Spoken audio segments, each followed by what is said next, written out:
북한의 도발 가능성이 상존해 있다는 분석은 여러 시각에서 제기되고 있는 상황입니다.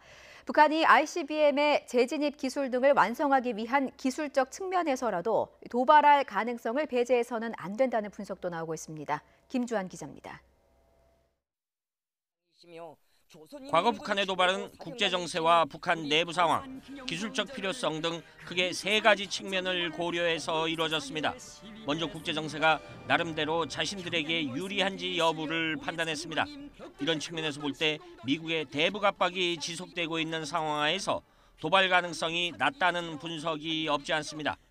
미국이 강하게 군사적 옵션 활동 자체를 사실 강화하고 있고, 이런 가운데서 북한이 여러 가지 군사 도발을 직접적으로 감행을 한다면은 그것은 어떤 의미에서 자충수라고 볼 수가 있죠.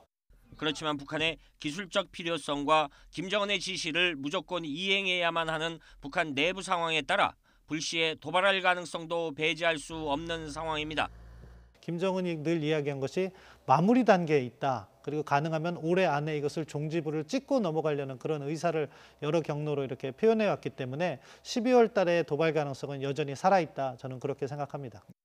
최근 김정은이 중국 특사를 면담하지 않은 것도 북한의 도발 가능성을 뒷받침하는 요인이라는 분석도 없지 않습니다.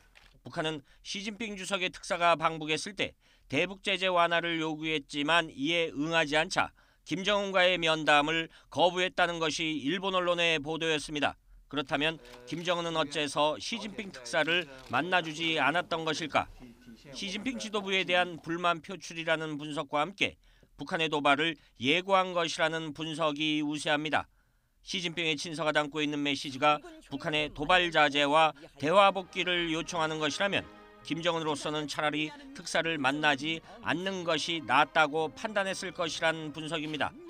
때문에 북한이 또 탄도미사일을 발사할 경우 동해 쪽으로 발사했던 과거의 패턴과는 달리 북한 동쪽 내륙에서 서쪽 방면으로 발사할 가능성도 배제할 수 없습니다. YTN 김주한입니다.